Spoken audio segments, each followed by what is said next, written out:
Welcome to யாவரும் கேளீர். நான் உங்க பத்ரி பேசுறேன்.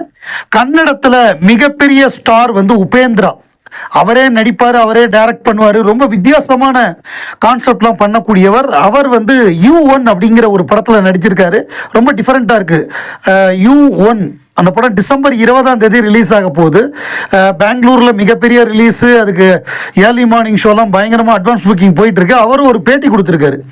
அவர் கொடுத்த பேட்டி என்னன்னா, ஒரு பேன் இண்டியன் படம் அப்படின்னா, எனக்கு தெரிஞ்சு இந்தியாவில் வந்து முதல் பேன் இண்டியன் படம் அப்படின்னா அது வந்து கமல் சார் நடித்த புஷ்பக் தான். புஷ்பக் விமானா. ஏன்னா அந்த படத்துக்கு டப்பிங் கூட தேவையில்லை. ஏன்னா அந்த படத்துக்கு டயலாகே கிடையாது. அதுதான் real pan Indian, first pan Indian film எனக்கு தெரிஞ்சு. கமல் சாரும் சிங்கிதம் சீனிவாசராவும் அப்பவே பட்டையை கிளப்பியிருப்பாங்க அப்படின்னு சொல்லி உபேந்திரா வந்து தன்னுடைய பேட்டியில், கன்னட சூப்பர் ஸ்டார் உபேந்திரா தன்னுடைய பேட்டியில் குறிப்பிட்டிருக்காரு. ஸோ நிச்சயமாக அதாவது இங்கே பெங்களூரில் வந்து அது ஒரு வருஷம் ஓடின படம். அது மிகப்பெரிய ஹிட்டு. புஷ்பக்கு எல்லா மொழியிலுமே பெரிய வெற்றி. தமிழ் முதற்கொண்டு அதுக்கு மொழியே கிடையாது இல்லை. அது வந்து சினிமா தானே அதோட லாங்குவேஜ், கலைக்கு மொழி கிடையாது இல்லை. அந்த மாதிரியான ஒரு படம். அது சம்பந்தமாக நம்ம அபூர்வ சங்கீதத்தில் போடுவாங்கன்னு எதிர்பார்க்குறேன். ரொம்ப நாளாக ஃபஸ்ட் எபிசோடு ராஜபர்வை போட்டதோடு நிற்கிது. அதோடைய அடுத்த எபிசோடை வெகு விரைவாக வெளியிடுவார்கள் என்று நம்புகிறேன். நடிகர் சூரி அவர் வந்து முதல்ல ஒரு காமெடியனாக இருந்தார். இப்போ வந்து கதையின் நாயகனாக விடுதலை, கருடன், கொட்டுக்காளி இந்த மாதிரி படங்களில் நடித்தார். குறிப்பாக கொட்டுக்காளி படத்தை பார்த்துட்டு உலகநாயகன் கமலஹாசன் அவர்கள் 4 பக்கத்துக்கு மேலே பாராட்டு கடிதம் எழுதி சூரியை கூப்பிட்டு பாராட்டி பிரமாதப்படுத்தியிருக்கீங்கன்னு சொல்லி பாராட்டினார். அது சம்பந்தமாக மதன் கௌரி அவருடைய சேனலில் ஒரு பேட்டி எடுத்திருந்தார் சூரியை. அதில் வந்து சூரி சொல்லியிருந்தது வந்து, மகா கலைஞங்க, அவரெல்லாம் பார்த்ததே பெருமை. நான் இப்போ சினிமாவுக்கு வந்துட்டேன், இதெல்லாம் பண்ணிட்டேன்னு சொன்னால் கமல் சாரை பார்த்துட்டேன், பேசிட்டேன் அப்படின்னாலே எனக்கு வந்து மிகப்பெரிய சந்தோஷம். அவர் ஒரு மகா கலைஞன். அவரை பார்த்து கும்பிட்டுட்டு போனால் போதும் நடிக்க. ஏன்னா சினிமாவில் சம்பாதிச்ச எல்லாத்தையும் சினிமாலேயே திருப்பி போடக்கூடியவர்கள் வெகு சிலர் தான். அதில் வந்து கமல் சார் தான் மறக்கவே முடியாது நம்மளால். இப்பையும் ஏதாவது ஒரு புதுசாக பண்ணணும்னு போராடிக்கிட்டு இருக்காரு. கமல் சாரை பார்த்தது, அவரோட பேசினது, அவரோட நம்மளும் அவர் வாழ்ந்த காலத்தில் இருக்கிறதெல்லாம் எனக்கு ரொம்ப பெருமை அப்படின்னு சொல்லி சூரி வந்து ரொம்ப நெகிழ்ந்து அந்த சந்திப்பு, கமல் சார் எழுதின அந்த பாராட்டு கடிதம், அதை வந்து நெகிழ்ந்து சொல்கிறாரு. பேபி ஜான் அப்படிங்கிற படம், அந்த படத்துடைய ப்ரமோஷன் அது அட்லி தான் தயாரிச்சிருக்காரு. அந்த படத்துடைய ப்ரமோஷனுக்காக அவர் வந்து கபில் சர்மா ஷோ, காமெடி ஷோக்கு போயிருக்காரு. ஸோ அந்த கபில் சர்மா வந்து அதாவது டைரக்டாக ரேசிஸ்ட் கமெண்ட் பண்ணாமல், டைரக்டாக என்ன சொல்கிறது, இந்த உருவக்கேலின்னு சொல்லுவாங்கல்ல, அப்பியரன்ஸை வச்சு கிண்டல் அடிக்கிறது, மார்க் பண்ணுறது, அந்த மாதிரி டைரக்டாக கேட்காம நீங்கள் வந்து கதை சொல்ல போகிறீங்க, அப்போ யாராவது ஒருத்தர் வந்து எங்க அட்லி அப்படின்னு கேட்டிருக்காங்களா அப்படின்னு ஒன்று நீங்கள் என்ன சொல்ல வரீங்கன்னு எனக்கு புரியுது. நல்ல வேலையாக எனக்கு அப்படி நடக்கலை. ஏன்னா எனக்கு முதல் வாய்ப்பு கொடுத்தவர் ஏஆர் முருகதாஸ் தான். அவர் நான் வந்து எப்படி கதை சொல்கிறேன் அப்படின்னு பார்த்தாரு, என்ன கதை சொல்றேன்னு பார்த்தாரே தவிர என்னுடைய உருவத்தை பார்க்கல. எப்பொழுதுமே யாரையுமே அவர்களுடைய உருவத்தை வச்சு எடை போடாதீங்க, அவரோட உள்ளத்தை வச்சு எடை போடுங்கன்னு சரியான பதிலடி கொடுத்தாரு.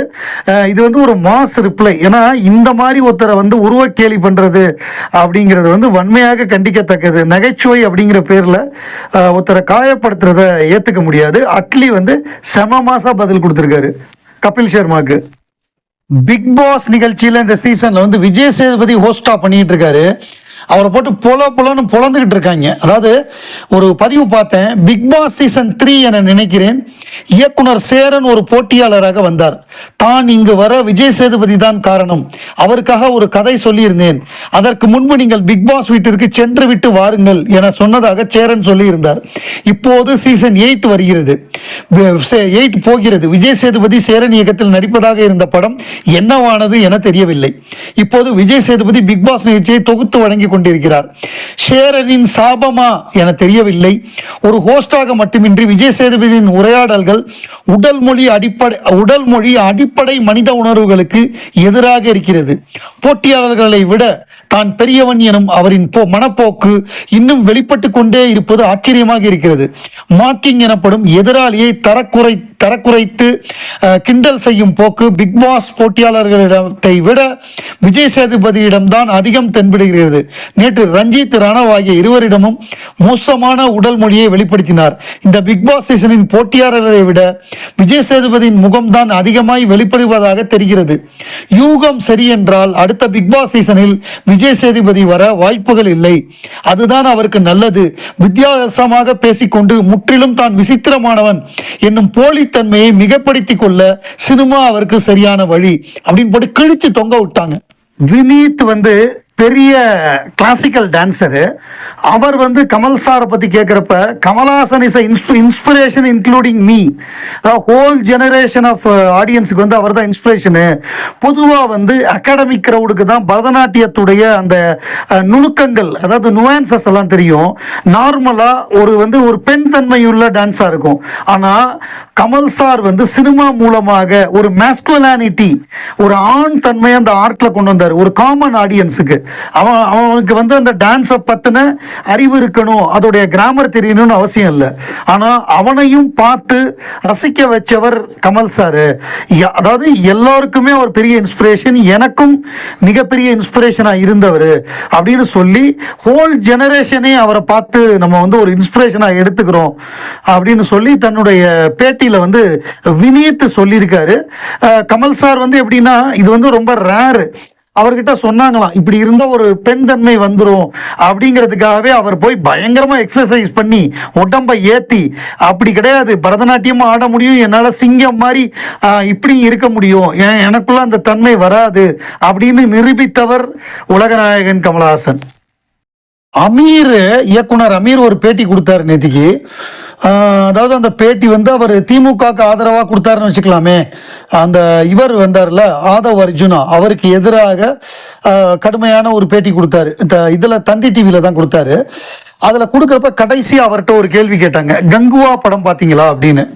ஸோ அதுக்கு அவர் என்ன சொன்னார்னா, இன்னும் பார்க்குற அளவுக்கு தைரியம் இல்லை அப்படின்னாரு. அப்புறம் இந்த விமர்சகர்கள்லாம் தேட்டருக்குள்ளே வரக்கூடாது, அவங்களாம் விமர்சனம் பண்ணக்கூடாதுன்னு சொல்கிறாங்களே, அதை பற்றி என்ன நினைக்கிறீங்க அப்படின்னு கேட்டாங்க. அது ரொம்ப தப்புங்க. நீங்கள் ஒரு பொருளை வெளியில் கொண்டு வந்துட்டீங்கன்னா அதை வந்து விமர்சனம் பண்ணுவாங்க. இப்போ என்ன விமர்சனம் பண்ணலையா, நான் வந்து ஒரு ஜாஃபர் சாதிக் பிரச்சனையில் மாட்டிக்கிட்டேன், என்ன எல்லாம் போட்டு கிளிக்கலையா, அப்படி வந்து ஒருத்தர் நம்ம சொல்கிறதுனாலேயே நம்ம வந்து குற்றவாளி ஆயிட மாட்டோம். அதை வந்து ப்ரூவ் பண்ணணும், ப்ரூவ் பண்ணாதான் ஒருத்தன் குற்றவாளி. அது மாதிரி ஒரு படம் ஒருத்தர் இவர் சொல்கிறதுனாலேயே அந்த படம் தோல்வி அடைஞ்சிடாது. ஒரு ரிவ்யூவர் வந்து நல்லா இல்லைன்னு சொல்கிறதுனாலேயே ஒரு நல்ல படம் தோல்வி அடைஞ்சிடாது. அவங்க நல்லா ஹார்ட் ஒர்க் பண்ணியிருக்காங்க, எல்லாம் பண்ணியிருக்காங்க. பட் படம் மக்களுக்கு பிடிக்கணும்ல. இப்போ கமல் சார் எடுத்துக்கங்க, எங்கள் அண்ணன் கமல் சார் எடுத்துக்கங்க. அவர் அன்பே சிவம் பண்ணார், அவர் வந்து குணா பண்ணார், ஹேராம் பண்ணார். இந்த மாதிரி பல முயற்சிகள் பண்ணும்பொழுது சில படங்கள் வெற்றி பெறும், சில படங்கள் போகாது. அப்படி இருக்கும்பொழுது எந்த காலத்திலையுமே அண்ணன் கமல் வந்து இவரை வந்து விமர்சகர்களையோ ரசிகர்களையோ அவர் குறை சொன்னதே கிடையாது. இந்த படம் ஓடலையா, இதில் நான் ஏதோ தப்பு பண்ணியிருக்கேன், அடுத்த படத்தில் நான் இதை சரி பண்ணிக்கிறேன்னு சொல்லி இன்னைக்கு விக்ரமில் அடித்து நொறுக்கி தக் லைஃப் வரைய வந்து நிற்கிறாரு. அவரை பார்த்து கற்றுக்குங்க அப்படின்னு சொல்லி அவர் அழகாக தன்னுடைய கருத்தை சொன்னார்.